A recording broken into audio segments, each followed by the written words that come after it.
ఉదయకాల ఆశీర్వాదం ప్రతిదినం కూడా మనం పరిశుద్ధ గ్రంథంలో ఒక చిన్న వాక్యం ఎత్తి పట్టుకొని నేర్చుకుంటున్నాం. You are learning the importance of morning prayer. ఉదయకాలం దేవుని నడిపింపు నీకు ఉంటుంది. ఉదయకాలం దేవుడు తన కృపా వార్తను నీకు పంపిస్తాడు. ఉదయకాలం నువ్వు దేవుని వెతికినప్పుడు నీవు అడగకుండానే పొందుకుంటావు. నీ తల మీదకి దేవుని ఆశీర్వాదాలు తప్పకుండా వస్తుంది. ఈరోజు మోషేని ఏ విధంగా ఉదయకాలం దేవుడు నడిపింపునిచ్చి ఆయనను లక్షలాది జనాన్ని మరి అరణ్య ప్రాంతంలో తోడుకొని రావడానికి ఉపదేశం సిద్ధపరిచి ఆయనకు అనుగ్రహించినాడు. చూడండి 34 నిర్గమకాండం. మరియు యెహోవా మోషేతో, మొదటి పలకల వంటి మరి 2 రాతి పలకలను చెక్కుము. నీవు పగులగొట్టిన మొదటి పలకల మీదనున్న వాక్యములను నేను ఈ పలకల మీద వ్రాసేదాను. ఉదయమునకు నీవు సిద్ధపడి ఉదయమున సీనాయి కొండ ఎక్కి అక్కడ శిఖరము మీద నా సన్నిధిని నిలిచి ఉండవలె. హల్లెలూయా. ముఖాముఖతో మరి మోషేతో మాట్లాడాలంటే మధ్యాహ్నం రమ్మన్నాడా, సాయంకాలం రమ్మన్నాడా, మధ్యరాత్రి రమ్మన్నాడా, ఎప్పుడు రమ్మన్నాడు? దేవుణ్ణి కలుసుకోవడానికి ఎప్పుడు సిద్ధపడి రమ్మంటున్నాడు? చురుకైన వారు తప్పకుండా చెప్తారు. ఎప్పుడు పిలిచాడండి మోషేను? ఉదయమున రమ్మంటున్నాడు. ఉదయమున నీవు సిద్ధపడి సీనాయి కొండ ఎక్కి అక్కడ శిఖరము మీద నా సన్నిధిని నిలిచి ఉండవలెను. ఏ నరుడును నీతో ఈ కొండకు రాకూడదు, ఏ నరుడును ఈ కొండ మీద ఎక్కడైనా కనబడకూడదు, ఈ కొండ ఎదుట గొర్రెనైనను ఎద్దునైనను మేయకూడదని సెలవిచ్చాను. కాబట్టి అతడు మొదటి పలకల వంటి 2 రాతి పలకలను చెక్కాను. మోషే తనకు యెహోవా ఆజ్ఞాపించినట్లు ఉదయమందు పెందల కడ లేచి ఆ 2 రాతి పలకలను చేత పట్టుకొని సీనాయి కొండ ఎక్కగా. హల్లెలూయా. విశ్వాసులకు తరబీదు ఇస్తున్నాం యునైటెడ్ పీపుల్స్ ఫెలోషిప్. ఎప్పుడు లేవాలని? హల్లెలూయా. సోమరిపోతులు పరలోక రాజ్యాన్ని స్వతంత్రించుకోలేరు. ఇంకా కొంచెం నిద్ర, ఇంకా కొంచెం చేతులు ముడుచుకొని పండుకుంటానంటే దేవుని ఆశీర్వాదాలన్నీ నిన్ను, నీ కుటుంబాన్ని దాటి వెళ్ళిపోతుంది. కాబట్టి ఉదయమే లేచి నువ్వు దేవుని కలుసుకోవాలి. ఉదయమే దేవునితో మాట్లాడాలి. ఉదయమే దేవుని స్వరం నీవు వినాలి. ఉదయమే దేవుడు నీకు ఉపదేశము సిద్ధపరుస్తాడు, తన నడిపింపును నీకు బోధిస్తాడు. దేవునికి స్తోత్రం. హల్లెలూయా. ఎంతమంది తీర్మానం చేసుకుంటున్నారు మీ హృదయంలో దేవుడు పనిచేస్తున్నాడు, నేను ఉదయం లేవాలి, నా కుటుంబం కొరకు ప్రార్థన చేయాలి, ఉదయం లేవాలి, దేవుని వరాలన్నీ పొందుకోవాలి, దేవుని శక్తిని ఎంతమంది హృదయంలో దేవుడు ఆత్మ పనిచేస్తున్న చేతులు చూపేటండి. హల్లెలూయా. దేవుని స్తోత్రం. 100%. God bless you.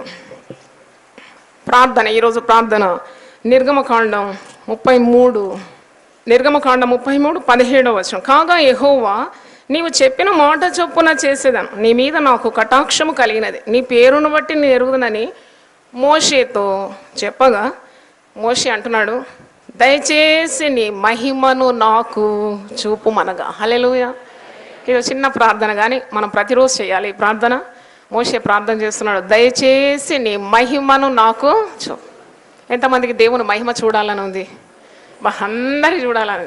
మార్తాతో ప్రభు అంటాడు, నమ్మిన ఎడల దేవుని మహిమను చూస్తాం. చచ్చిన లాజరు లేచినాడు.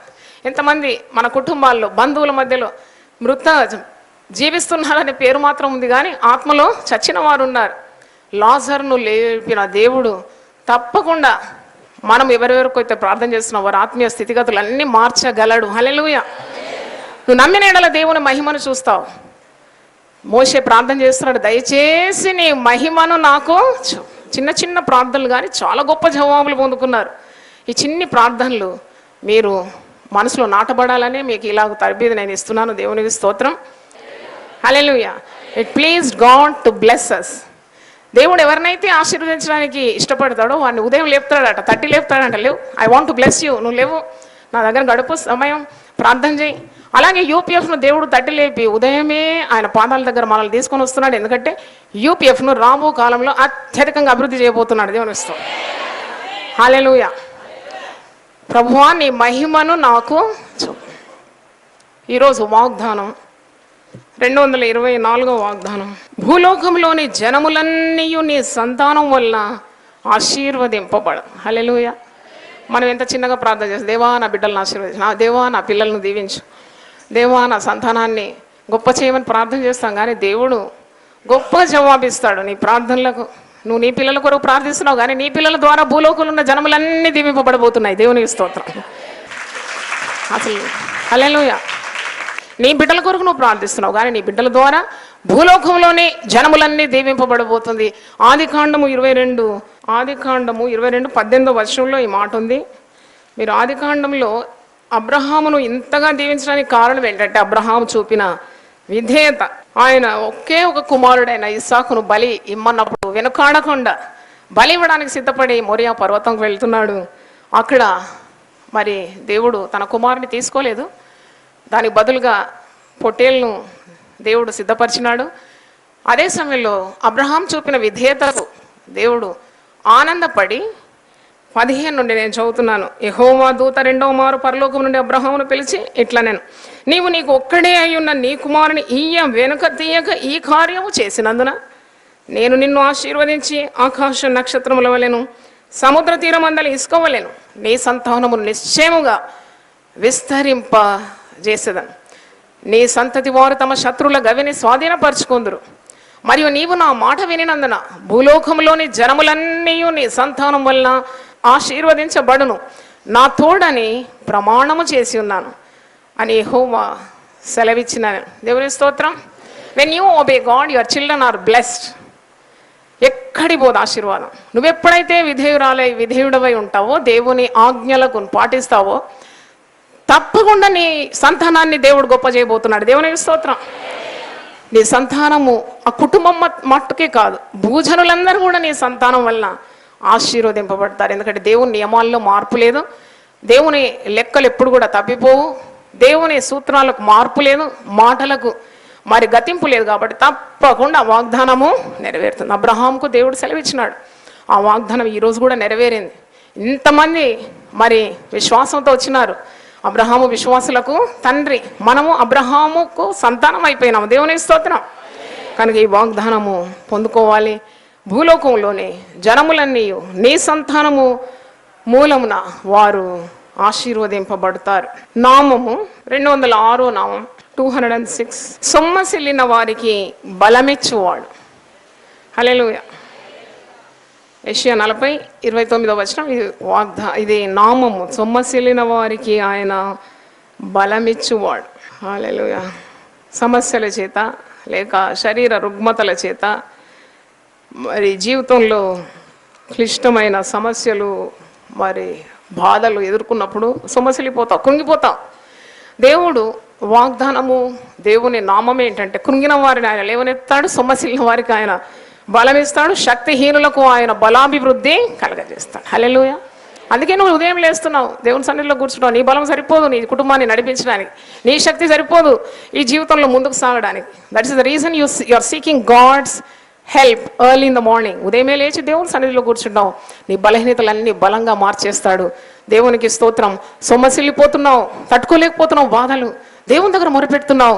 సొమ్మసిల్లిన వారికి ఆయన ఏమిస్తున్నాడు? బలాన్ని ఇస్తున్నాడు. సొమ్మసిల్లిన వారికి బలమిచ్చువాడు అనే నామం చేతులెత్తేసి 3 సార్లు స్తోత్రం చెప్పండి. సొమ్మసిల్లిన వారికి బలమిచ్చువాడు, సొమ్మసిల్లిన వారికి బలమిచ్చువాడు, సొమ్మసిల్లిన వారికి బలమిచ్చు. మనం కూడా అట్టి శక్తిని పొందుకోవాలి. శక్తిహీనులకు ఆయన బలాభివృద్ధి కలుగజేస్తాడు, సొమ్మసిల్లిన వారికి ఆయన బలమిచ్చువాడు. హల్లెలూయా. ఆదేశము 169వ ఆదేశం. జాగ్రత్త పడుడి, మెలకుగా నుండి ప్రార్థన చేయండి, ఆ కాలం ఎప్పుడు వచ్చునో మీకు తెలియదు. ఇది ఆదేశం. 169వ ఆదేశం. జాగ్రత్త పడుడి. Be alert, be aware, beware అంటే నువ్వు జాగ్రత్తగా ఉండాలి. ఈ లోకంలో అల్లాటప్పగా జీవించేది కాదు ఈ జీవితం. చాలా జాగ్రత్తగా ఉండాలి. యేసుప్రభు బిడ్డలు మరీ జాగ్రత్తగా ఉండాలి. యేసుప్రభువే బోధిస్తున్నాడు, నువ్వు ఎలా ఉండాలి? మెలకువగలిగి ఉండాలి. ప్రార్థన చేసేటప్పుడు కూడా ఎలా ఉండాలి? మెలకువగలిగి ఉండాలి. ఇవన్నీ యేసుప్రభు చెప్పిన బోధలు. మరి ఇక్కడ ప్రభువే అంటున్నాడు. మార్క్స్ వార్త 13:32 నేను చదువుతున్నాను. Mark 13:32 onwards. ఆ దినమును గూర్చియు ఆ గడియను గూర్చియు తండ్రి తప్ప ఏ మనుషుడైనను పరలోకమందలి దూతలైనను కుమారుడైనను ఎరుగరు. జాగ్రత్త పడుడి, మెలకుగా ఉండి ప్రార్థన చేయుడి, ఆ కాలం ఎప్పుడు వచ్చునో మీకు తెలియదు. ఒక మనుష్యుడు తన దాసులకు అధికారం ఇచ్చి ప్రతివానికి వాని వాని పని నియమించి మెలకుగా ఉండమని ద్వారపాలకునికి ఆజ్ఞాపించి ఇల్లు విడిచి దేశాంతరం పోయినట్టే ఆ కాలము ఉండును. ఇంటి యజమానుడు ప్రొద్దుగుంకి వచ్చునో, అర్ధరాత్రి వచ్చునో, కోడి కూయినప్పుడు వచ్చునో, తెల్లవారినప్పుడు వచ్చునో, ఎప్పుడు వచ్చునో మీకు తెలియదు. ఆయన అకస్మాత్తుగా వచ్చి మీరు నిద్రపోవచ్చునుట చూచునేమో గనక మీరు మెలకువగా ఉండుడి. నేను మీతో చెప్పున్నది అందరితోనూ చెప్పుచున్నాను, మెలకువగా ఉండవలెను. హల్లెలూయా. మెలకుగా ఉండండి, జాగ్రత్తగా ఉండండి. ఎందుకంటే యజమానుడు అర్ధరాత్రి వస్తుండా, ప్రొద్దుగుంకి వేళ వస్తున్నాడా, తెల్లవారుజాములో వస్తున్నాడా, కోడి కూయనప్పుడు వస్తున్నాడా, ఏ సమయం వస్తున్నాడో తెలియదు. కాబట్టి ఎల్లవేళలా జాగ్రత్తగా ఉండాలి. ఏ సమయము మనకు ఆపద వాటిల్లుతుందో, ఏ సమయం మరణం వస్తుందో, ఏ సమయము యేసు ప్రభు రెండో రాకడ మనం ఎదుర్కోవాలనో ఇవన్నీ మనకు తెలియదు. కాబట్టి ఎల్లవేళలా మనము జాగ్రత్తగా ఉండి మెలకుగా ఉండి ఏం చేయాలి? ప్రార్థన చేయాలి. ఆ కాలం ఎప్పుడు వచ్చినో మీకు తెలియదు. సిద్ధపడి ఉంటే మనకు ప్రమాదం లేదు. సిద్ధపాటు లేకుంటేనే కదా మనం విడవబడేది. ప్రతిరోజు నేను చెప్తున్నాను, ఉదయకాలం లేవడం ద్వారా దేవుడు మనకు అనుగ్రహించే ఆశీర్వాదాలు చాలా ఉంది. పాత నిబంధనలో ఉంది, క్రొత్త నిబంధనలో ఉంది. నేను ఒక్కొక్కటి ఎత్తి మీకు చూపెడుతున్నాను. 46 కీర్తన 5వ వచనం, 46 Psalms 5th verse. దేవుడు ఆ పట్టణంలో ఉన్నాడు, దానికి చలనము లేదు. అరుణోదయమున దేవుడు దానికి సహాయము చేస్తున్నాడు. హల్లెలూయా. దేవుడు ఎప్పుడు సహాయం చేస్తున్నాడు? గట్టి పలకండి. అరుణోదయమున దేవుడు సహాయం చేస్తున్నాడు. అంటే ఉదయకాలము దేవుడు సహాయము చేస్తాడు. దేవుడు ఆ పట్టణంలో ఉన్నాడు అంటే మరి పాత నిబంధన కాలంలో దేవుడు యెరూషలేము పట్టణంలో ఉంటాడని, చెదిరిపోయిన ఇశ్రాయేలు అందరూ యెరూషలేముకి వచ్చి ఆరాధించే దేవుడు ఆ పట్టణంలో ఉన్నాడని. ఈరోజు యేసు ప్రభువును అంగీకరించిన మన హృదయమే ఒక పట్టణంగా ఉంది. దేవుడు ఆ పట్టణంలో ఉన్నాడు. దేవునికి స్తోత్రం. దేవుడు ఈ పట్టణంలో ఉన్నాడు గనక చలనము లేదు, మనకు వ్యాకులం లేదు, కలవరం లేదు, మరి ఏ భీతి లేదు, భయం లేదు. దేవుడు ఈ పట్టణంలో ఉన్నాడు. హృదయం అనే పట్టణంలో దేవుడు నివసిస్తున్నాడు. మనం దేవునికి దగ్గరగా ఉన్నాము. ఉదయం లేసి ప్రభు సహాయం కోరుతున్నాం. అరుణోదయమున దేవుడు దానికి సహాయము చేస్తున్నాడు. హల్లెలూయా. దేవుడు ఉదయాన్నే నీకు ఆశీర్వాదం సిద్ధపరిచి ఇస్తున్నాడు. ఆ ఆశీర్వాదం పొందుకోవడానికి నీవు ఉదయమే లేచి దాన్ని ఏం చేయాలి? పొందుకోవాలి. దేవునికి స్తోత్రం. రేషన్ షాప్లో 20 కిలోలు బియ్యము ఉచితంగా ఉదయం 5 గంటలకు ఇవ్వబడును అంటే మీరేం చేస్తారు? మీ పడకలు కూడా తీసుకుపోతారు, చేపలు కూడా తీసుకుపోతారు. ఎందుకంటే క్యూలో నేను మొట్టమొదటిగా ఉండాలి, నాకు తప్పకుండా 20 కిలోల బియ్యము రావాలి. యాజ్ సింపుల్ యాజ్ దట్ అనమాట. ఉదయముననే నువ్వు దేవుని సన్నిధిలో దేవుడు అనుగ్రహించి ఆశీర్వాదాలు పొందుకోవడానికి సిద్ధపడుతున్నావు. అరుణోదయమున దేవుడు దానికి సహాయము చేస్తున్నాడు. హల్లెలూయా. ఇది ఈరోజు ఉదయకాల ఆశీర్వాదం. 119వ కీర్తన ఈరోజు ప్రార్థన 18వ వచనం, 119 18th verse. నేను నీ ధర్మశాస్త్రమునందు ఆశ్చర్యమైన సంగతులను చూచునట్లు నా కన్నులు తెరవు. ఇది ప్రార్థన, ఇట్స్ ఎ ప్రేయర్. ఈ ప్రార్థనలన్నీ తెలిసి ఉండాలి. చాలా ఇలాంటి చిన్న చిన్న ప్రార్థనలు పరిశుద్ధ గ్రంథంలో అనేకంగా ఉంది. A little prayer but great result. చిన్న ప్రార్థనలు గొప్ప జవాబు. చిన్న ప్రార్థన, దేవా నీ ధర్మశాస్త్రంలోని ఆశ్చర్యమైన కార్యములను చూడ్డకు నాకు కన్నులు తెరు అంటే ఒక ప్రార్థన. నువ్వు పరిశుద్ధ గ్రంథం తీసుకున్నప్పుడు, చదవని ఆరంభించబోనప్పుడు ప్రార్థన, ఒక చిన్న ప్రార్థన చేయాలి. దేవా నేను వాక్యం చదవబోతున్నాను, దీంట్లో దాగి ఉన్న మర్మములను, దాగి ఉన్న రహస్యములను నాకు తెలియజేయి. హల్లెలూయా. ఇది ఈరోజు ప్రార్థన. నామము 610వ నామం, ఐశ్వర్యవంతుడు. హల్లెలూయా. నువ్వు ఉదయకాలము ఎవరి సన్నిధికి వస్తున్నావు తెలుసా? ఐశ్వర్యవంతుని సన్నిధికి వస్తున్నావు. రోమీలకు రాసిన పత్రిక 10వ అధ్యాయము 12వ వచనంలో ఈ మాట ఉంది. Romans 10:12. యూదుడని గ్రీసు దేశస్థుడని భేదము లేదు, ఒక్క ప్రభువే అందరికి ప్రభు అయి ఉండి తనకు ప్రార్థన చేయు వారందరి ఎడల కృప చూపుటకు ఐశ్వర్యవంతుడై ఉన్నాడు. హల్లెలూయా. తనకు ప్రార్థన చేయు వారి అందరి ఎడల కృప చూపుటకు ఆయన ఐశ్వర్యవంతుడై ఉన్నాడు. హల్లెలూయా. 2 చేతులు ఎత్తి గట్టిగా చెప్పండి. నేను ఇప్పుడు ఐశ్వర్యవంతుడైన నామం చెప్తాను, 3 సార్లు స్తోత్రాన్ని పలకాలి. ఐశ్వర్యవంతుడు. స్తోత్రం. హల్లెలూయా. వాగ్దానము 378వ వాగ్దానం. నా మాటలు వాటి కాలమందు నెరవేరు. ఇది లూకా సువార్త 1వ అధ్యాయము 20వ వచనంలో ఉంది. నా మాటలు వాటి కాలమందు నెరవేరు. పలకండి నాతో, నా మాటలు వాటి కాలమందు నెరవేరు. అంటే నువ్వేం చేయాలంటే నువ్వు చేసే కార్యాలన్నీ క్రమంగా పద్ధతి ప్రకారం చేసుకుంటూ వెళ్తుండాలి. దైవ కార్యాలు ఎప్పుడు జరుగుతుందో నీకు తెలియదు. గాలి ఏ దిక్కు నుండి విసురుతుందో నీకు తెలియదు. చూలాలి గర్భమందు ఎముకలు ఏ రీతిగా ఎదుగుతుందో నీకు తెలియదు. అలాగే సమస్తము జరిగించు దేవుని కార్యాలు నీకు అర్థం కావు. కాబట్టి ఆయన కృప కొరకు వేచి ఉండాలి. నువ్వు చేసే కార్యాలన్నీ నమ్మకంగా క్రమం తప్పకుండా చేస్తూ ఉండాలి. లూకా సువార్త 1వ అధ్యాయంలో ఎలిజబెతు జకర్యాలు క్రమం తప్పకుండా వారి యాజక ధర్మాన్ని నిర్వహిస్తున్నారు. ఎలిజబెత్ గొడ్రాలు, సంతానం లేదు, అయినా వారు నిరాశ పడకుండా దేవునికి ప్రార్థనలు చేస్తున్నారు. దైవ కార్యాలు దేవుడు అప్పగించిన బాధ్యతలు నెరవేరుస్తున్నారు.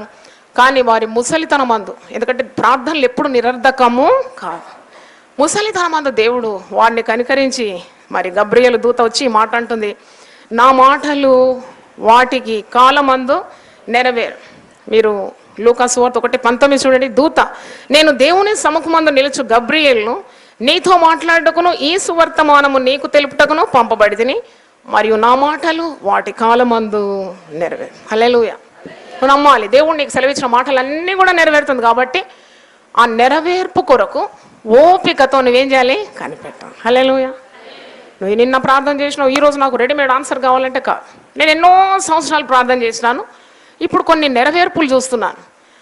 అప్పుడే నేర్చుకున్నాను, ఏమాత్రం నిరాశ పడకుండా దేవుని మాటలు వాటి కాలమందు నెరవేరుతుంది. కాబట్టి కనిపెట్టడమే నా వంతని చెప్పి కనిపెట్టినాను. దేవుని స్తోత్రం. ఆయన కొరకు కనిపెట్టు వారిలో ఎవరునూ సిగ్గు నొందరు. హల్లెలూయా చెప్పండి ఒకసారి.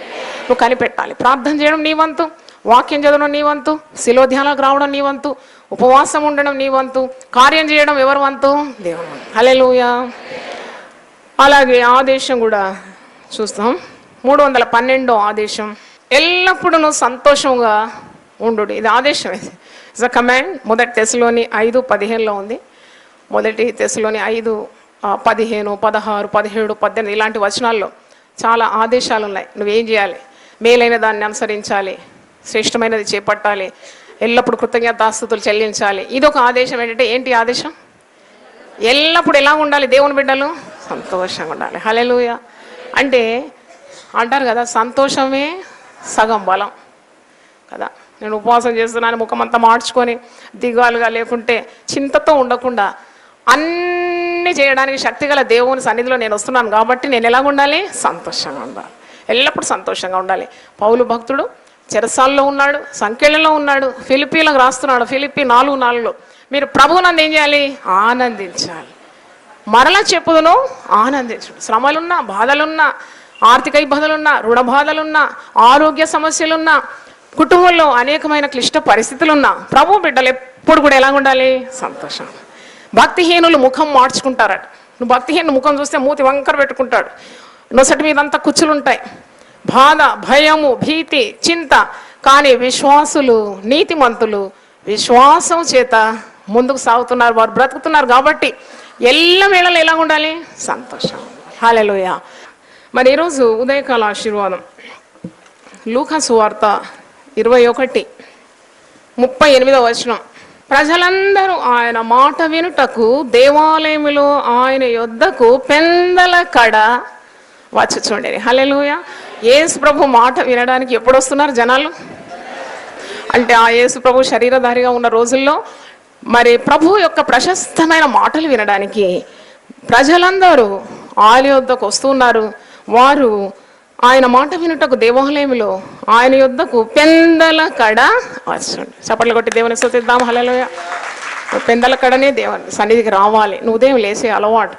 కొరియాలో పెద్ద ఉద్యమానికి కారణం ఏంటంటే ఇప్పుడు కూడా మరి వారు ప్రతిదినము ఉదయం 4 గంటలకే మందిరం అంతా నిండిపోయి జనాలు స్తుతి ఆరాధన చేస్తారంట. 1 గంట 2 గంటలు చేసి వారు తిరిగి పనులకు వెళ్ళిపోతారండి. మరి అలాంటి రోజులు మనకు కూడా రావాలని మనం ఆశించాలి. మరి ఒకటి, ఉదయం లేవాలంటే ఆశ ఉండాలి. You should have the desire to get up. ఎంతమందికి ఆశ ఉందండి? ఉదయం లేచి దేవుని సన్నిధిలో ఆశ భలే ఉంది కదా, చాలా ఆశ. ఆశీర్వాదానికి మూల పదం ఏంటి? ఆశ. ఆశ లేని వానికి ఆశీర్వాదం లేదు. కానీ ఆశ ఉండాలి. ఆశ ఉన్నప్పుడు నేనే మాట చెప్తున్నాను, రాత్రి మీరు పడుకునే టైంలో కొద్దిగా ప్రార్థన చేయండి. ప్రభువా, నాకు ఉదయం లేచి దేవుని దీవెన పొందుకోవాలని, ఆశీర్వాదాలు పొందుకోవాలని ఆశగా ఉంది, నాకు శక్తి దయచే. అడుగుడి మీకు ఇవ్వబడు. మీరు అడగాలి, దేవా నాకు శక్తి దయచే. ఈరోజు ప్రార్థన 119 కీర్తన 10వ వచనం. నా పూర్ణ హృదయంతో నిన్ను వెదికి ఉన్నాను, నన్ను నీ ఆజ్ఞలను విడిచి తిరగనీయకు. చిన్న ప్రార్థన, దేవా నీ ఆజ్ఞలు విడిచి నన్ను తిరగనీయకు. అంటే నేను దారి తప్పిపోకుండా, నా అడుగులు జారకుండా, మార్గము తప్పిపోకుండా నీ మార్గంలో నేను నడిపించు, నా అడుగులు నీవు భద్రపరచుమని ప్రార్థిస్తున్నాడు. నన్ను నీ ఆజ్ఞలను విడిచి తిరగనీయకు.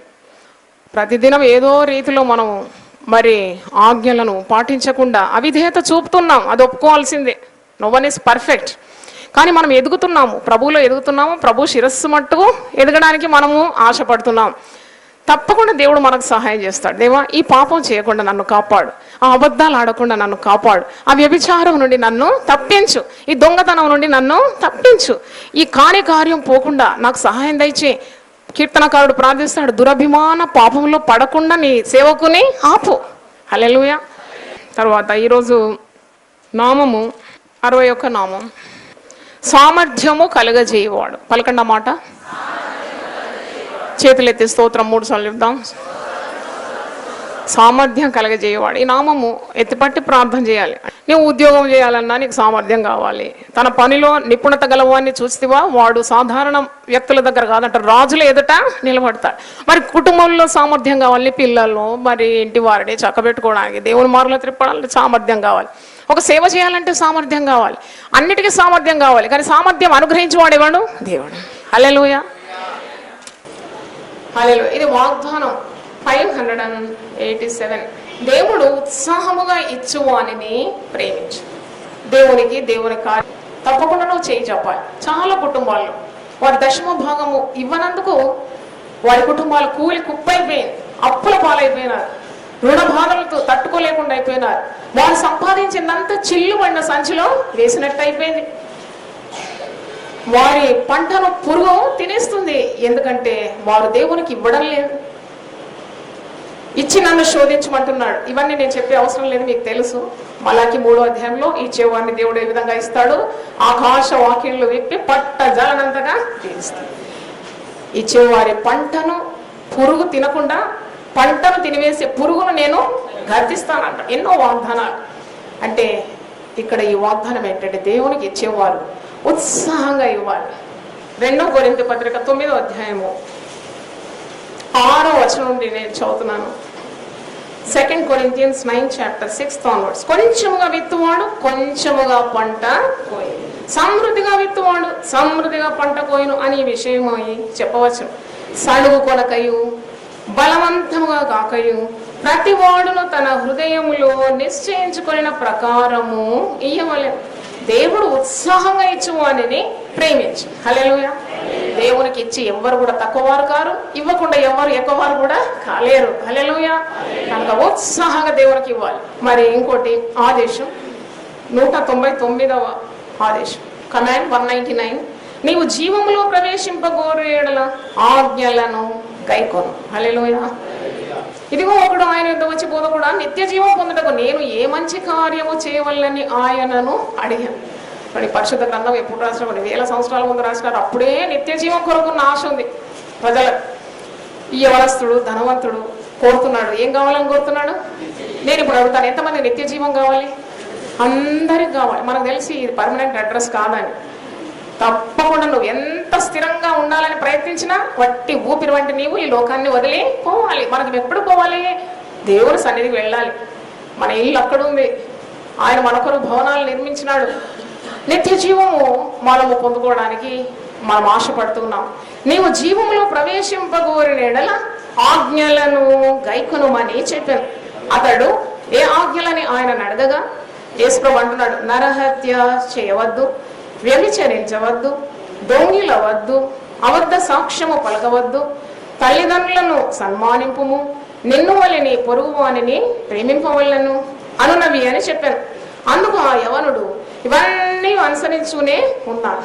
యవనస్తుడు అంటున్నాడు, అయ్యా ఈ ఆజ్ఞలు, ఈ 10 ఆజ్ఞలు కూడా నేను పాటిస్తున్నాను, నాకేం కుదవలేదు, నేను అన్నీ పాటిస్తున్నాను అన్నప్పుడు ఇకను నాకు కొదువ ఏమని ఆయనను అడిగాను. అందుకు యేసు, నీవు పరిపూర్ణుడు అవుటకు కోరినేడల పోయి నీ ఆస్తిని అమ్మి బీదలకి, అప్పుడు పరలోకమందు నీకు ధనము కలుగు, నీవు వచ్చి నన్ను వెంబడించమని అతనితో చెప్పాను. అయితే ఆ యవనుడు మిగుల ఆస్తి గలవాడు గనుక ఆ మాట విని వ్యసన పడుచు వెళ్ళిపోయాను. ఇంకో సువార్తలో ఉంది, ముఖము చిన్న బుచ్చుకొని వెళ్ళిపోయాను. అంటే ఈయనకు నిత్య జీవం కావాలి, ఈ లోకంలో ఉన్న ఆస్తిపాస్తులు కూడా వదిలిపెట్టడానికి ఇష్టము లేదు. నిత్య జీవం కావాలి, యేసే చెప్పిన మాటలు వినడానికి ఇష్టము లేదు. అంటే యేసు ప్రభు ఎందుకన్నాడు నీ ఆస్తి అంతా అమ్మి బీదలకి ఇవ్వమని? అంటే ఈ లోకంలో మనకు ఆస్తి ఉండకూడదని కాదు, కానీ ఆస్తి కంటే ఎక్కువగా దేన్ని ప్రేమించాలి? దేవుని ప్రేమించాలి, దేవుని మాటలు ప్రేమించాలి, దేవుని ఆజ్ఞలను ప్రేమించాలి. అట్ట కొద్ది కుదిపి చూసినప్పుడు జల్లడ పట్టినప్పుడు వీరికి దేవుని మీద ఉన్న ఆశ కంటే, నిత్య జీవం పొందుకోవాలనున్న ఆ ఆశ కంటే ఇక్కడున్న ఆస్తి మీద ఆశ ఎక్కువగా ఉంది. దాన్ని కొద్దిగా బీదలకు ఇవ్వడానికి మనసు లేదు. కాబట్టి అతడు ఆ రోజు నిత్య జీవం పొందకుండానే వెళ్ళిపోయినాడు. ప్రభు చెప్పిన మాటలకు వ్యసన పడుతూ, ముఖము చిన్నబుచ్చుకొని బాధపడుతూ అక్కడ నుండి వెళ్ళిపోయినట్టు చూస్తున్నాం. అందుకే ఈరోజు ఆదేశం ఏంటండి? నీవు జీవములో నాతో పలకండి, నీవు జీవములో ప్రవేశింపగోరినేడల ఆజ్ఞలను గైకొను తండ్రి. ఆమేన్. హల్లెలూయా, హల్లెలూయా.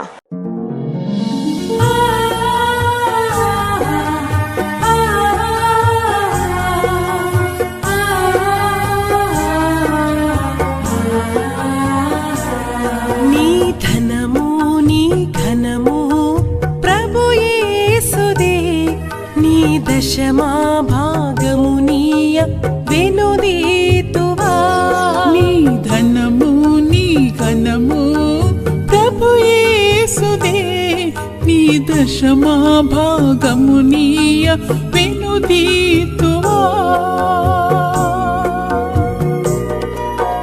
ధరలోన ధనధాన్యములనీయగా కరుణించి కాపాడి రక్షింపగా.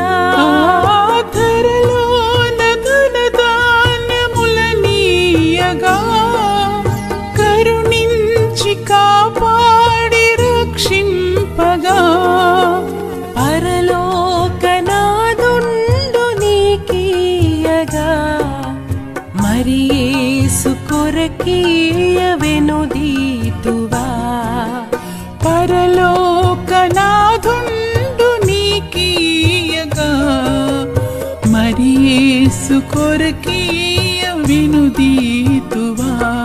నీ ధనము నీ ఘనము ప్రభు యేసుదే, నీ దశమా భాగము నీయ వెనుదీతువా. పాడి పంటలు ప్రభువు నీకీయగా కూడు గుట్టలు నీకు దయచేయగా. పాడి పంటలు ప్రభు నీకీయగా కూడు గుట్టలు నీకు దయచేయగా. వీడంగ ప్రభు యేసు నామంబును గడువేల ప్రభుకీయ